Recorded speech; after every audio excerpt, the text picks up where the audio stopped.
It is part of the parliamentary resolution.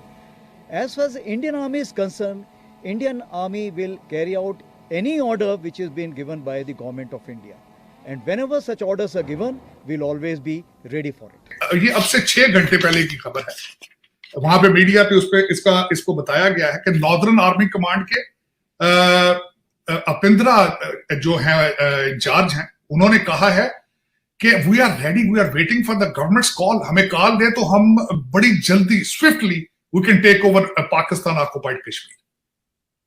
This is the just statement 6 घंटे पहले आई। Back to back 2 से 3 बड़े बयान आए, लेकिन इसके बरक्स जो बयान सामने आया वो हमने देखा जी आर्मी कमांडर साहब का। तो इसलिए मैं कह रहा हूं कि इस वक्त जो पीओजेके और पीओजीबी के मसले का सबसे बेहतरीन हल है वो ये है कि पीओजेके जम्मू कश्मीर के साथ जुड़े। जिस तरीके से उन्होंने ये कहा कि जनाब हम बिल्कुल तैयार बैठे हैं जी, आर्मी को जब भी हुक्म होगा वो सरहद पार कार्रवाई के लिए तैयार है।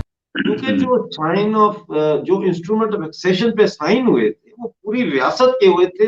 हम सब भारतीय शहरी हैं बाय डिफॉल्ट। भारतीय लेजिस्लेशन है, उन्होंने अपना एक कानून बनाकर रखा हुआ है कि we have right to take over Pakistan. और नई स्टेटमेंट जो आई है उनके एक आर्मी ऑफिसर की तरफ से, उस पे आप क्या कहेंगे?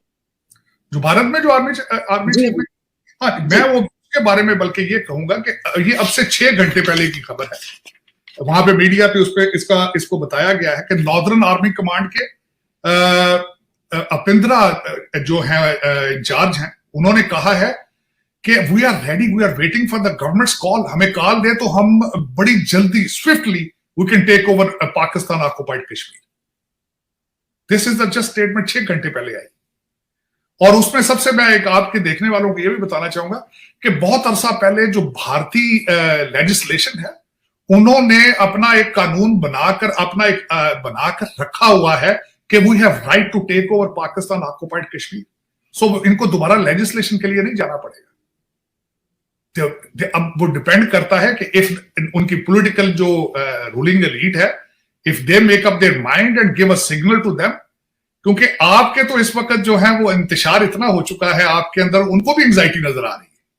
उन्होंने टाइमिंग देखकर ये स्टेटमेंट दी है। 6 घंटे पहले इंडिया टुडे में ये न्यूज आई, मैंने जहां से पढ़ी। लेकिन इसके ऊपर भी इससे पहले वहां के डिफेंस मिनिस्टर साहब ने आज से कुछ 2 हफ्ते पहले स्टेटमेंट इसी तरह की दी थी। वो किसी अपने आर्मी इंस्टीट्यूशन में खड़े थे, हमारे किसी ने उसको रिबट करने की कोशिश नहीं की। उसकी वजह मैं बताता हूं आपको। देखिए आपके हालात क्या है। एक महीने से ज्यादा टाइम हो चुका है, आपके फॉरेन सेक्रेटरी ही मौजूद नहीं है, पोजीशन खाली है। तो जवाब किसने देना है? किसी की विल ही नहीं है, किसी की डायरेक्शन ही नहीं है, किसी की ख्वाहिश ही नहीं है। आज ये स्टेटमेंट आ चुकी है और ये देखनी चाहिए आपके, खासकर जो एटॉमिक पावर के जो रखवाले हैं, उनको चाहिए कि वो this is how your neighbours are assessing you. You have become very predictable, you are very calculated now. लेकिन देखें, ये सारी चीजें होती तब हैं जब आपके अंदर कौमियत, नेशनलिज्म हो। जब आपके बच्चे लंदन में बैठे हों, टोरंटो में बैठे हों, अमेरिका में बैठे हों, तो आपका ध्यान वहां और वहां की प्रॉपर्टीज में होता है। आपका ध्यान पाकिस्तान, ना आपके इशू पाकिस्तानी होते हैं, ना आपका क्योंकि आप देखें जरा किसी दिन, ये मैं बच्चों को देखने वाले आपके खासकर उनको कहूंगा, सर्वे करें आपके रिटायर्ड रूलिंग एलीट किधर जा रही है। वो है पाकिस्तान में बैठी, वो मरते कहां है, उनके डब्बों में लाशें आती हैं। वो भी अगर वो वो भी बहुत ज्यादा पेट्रियाटिक हों तो, वरना वो वहीं दबा दिए जाते, उनके बच्चे उनके वहीं कब्रे में रह देते हैं। लेकिन दुख के साथ मैं ये कहूंगा कि जो आपकी मुकद्दरों के फैसले करने वाले हैं, वो रिटायरमेंट होने पर एक दिन भी रहना पसंद नहीं करते इस मुल्क में। जिन लीडरों के पीछे मौजम गोंदल शहीद हो गया है, जिसके बच्चे पर बिलखते रहे हैं अब्बू अब्बू, और उसके जनाजे में भी पीटीआई का कोई लीडर नहीं गया, ये इस तरह अबैंडन करके फौरन लंदन पहुंच जाते हैं। तो इसलिए मैं कह रहा हूं कि इस वक्त जो पीओजेके और पीओजीबी के मसले का सबसे बेहतरीन हल है वो ये है कि पीओजेके जम्मू कश्मीर के साथ जुड़े, क्योंकि हम बेसिकली जम्मू है, सिवाय मुजफ्फराबाद के और थोड़ा सा जो इलाका है उधर का, बाकी सारा जो है ये तो वेस्ट जम्मू का इलाका है। तो हम जम्वाल हैं, हम जम्मू के साथ जुड़ जाए, और गिलगित बल्तिस्तान जो है वो लद्दाख के साथ उसको मिलाया जाए। क्योंकि जो इंस्ट्रूमेंट ऑफ एक्सेशन पे साइन हुए थे वो पूरी रियासत के हुए थे, जिसकी वजह से चाहे कोई माने या ना माने, देखिए कोई मानता है या नहीं मानता, हम सब भारतीय शहरी हैं बाय डिफॉल्ट उस मुआहदे की वजह से। लिहाजा हम इतने कुंद ज़ेन ही होंगे, बहुत ज्यादा हम कुंद ज़ेन होंगे, स्टूपिड होंगे, अगर हम इस जो इंस्ट्रूमेंट ऑफ एक्सेशन है इसको इस्तेमाल करते हुए हम भारत के साथ जुड़ने के बजाय एक ऐसी इस्लामिक दहशतगर्द रियासत के साथ जुड़ने को तरजीह दें जिसका कोई फ्यूचर नहीं है, जहां पे आज 28 फरवरी तक उन्होंने इंडस्ट्रियल गैस बंद कर दी है। तो ये हमें सोचना पड़ेगा। जी राइट सर, एक चीज और, इंडिया के डिफेंस मिनिस्टर ने तो अभी हाल में ये बोला ही था कि हम जब तक पूरे जम्मू कश्मीर का डेवलपमेंट नहीं मानेंगे, जब तक गिलगित बाल्टिस्तान में भी डेवलपमेंट ना हो, मतलब इशारा एक तरीके से किया कि हमारी निगाहें हैं, हम जल्दी वहां पहुंचने वाले हैं।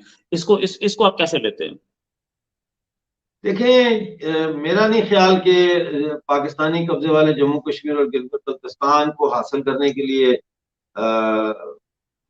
जंग फौरी तौर पर शुरू हो जाएगी। ये